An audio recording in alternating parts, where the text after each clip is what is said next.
ರಾಜ್ಯದಲ್ಲಿ ಬರ ಆವರಿಸಿರುವ ಹಿನ್ನೆಲೆಯಲ್ಲಿ ಬರಪೀಡಿತ ರಾಜ್ಯವೆಂದು ಘೋಷಣೆ ಮಾಡಬೇಕು ಎಂದು ಸಂಸದ ಗೋವಿಂದ ಕಾರಜೋಳ ಚಿತ್ರದುರ್ಗದಲ್ಲಿಂದು ಆಗ್ರಹಿಸಿದ್ದಾರೆ. ಕುಡಿಯುವ ನೀರು ಸೇರಿದಂತೆ ಇತರ ಪರಿಹಾರ ಕಾರ್ಯಗಳಿಗೆ ಪ್ರತಿ ವಿಧಾನಸಭಾ ಕ್ಷೇತ್ರಕ್ಕೆ ತಲಾ 25 ಕೋಟಿ ರೂಪಾಯಿಗಳನ್ನು ಬಿಡುಗಡೆ ಮಾಡಬೇಕು ಹಾಗೂ ಬರ ಅಧ್ಯಯನಕ್ಕೆ ಐಎಎಸ್ ಮಟ್ಟದ ಅಧಿಕಾರಿಯನ್ನು ಪ್ರತಿ ಜಿಲ್ಲೆಗೂ ನಿಯೋಜನೆ ಮಾಡಬೇಕು ಎಂದು ಒತ್ತಾಯಿಸಿದ್ದಾರೆ. ರಾಜ್ಯ ಸರ್ಕಾರ ವಿದ್ಯುತ್ ಕಂಪನಿಗಳನ್ನು ಖಾಸಗೀಕರಣ ಮಾಡುವ ಹುನ್ನಾರ ನಡೆಸಿದೆ. ಇದಕ್ಕೆ ಜನರು ಅವಕಾಶ ಮಾಡಿಕೊಡಬಾರದು. ಖಾಸಗೀಕರಣ ಮಾಡಿದರೆ ಪರಿಶಿಷ್ಟ ಸಮುದಾಯ ಸೇರಿದಂತೆ ರಾಜ್ಯದ ಜನರಿಗೆ ದೊರೆಯುವ ಸೌಲಭ್ಯವು ಸಿಗದಂತಾಗಲಿದೆ ಎಂದು ತಿಳಿಸಿದ್ದಾರೆ. ಪವರ್ ಪರ್ಚೇಸ್ಗೆ ಅರ್ಜಿ ಕೊಡಬೇಡ್ರಿ, ತಿರಸ್ಕಾರ ಮಾಡಿ.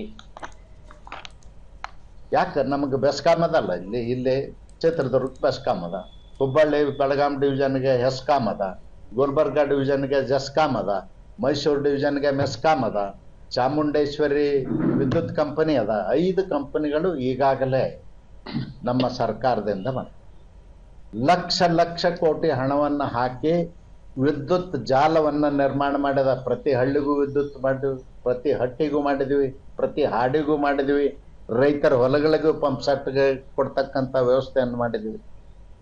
ಅದನ್ನ ಖಾಸಗಿಯವ್ರಿಗೆ ಕೊಟ್ಟು ಬಿಡುವಂಥ ಹುನ್ನಾರ ಏನದಲ್ಲ, ಈ ಸರ್ಕಾರ ಆರ್ಥಿಕವಾಗಿ ದಿವಾಳಿ ಆದ ಕಾರಣಕ್ಕಾಗಿ ಮಾಡ್ತಾ ಇದೆ.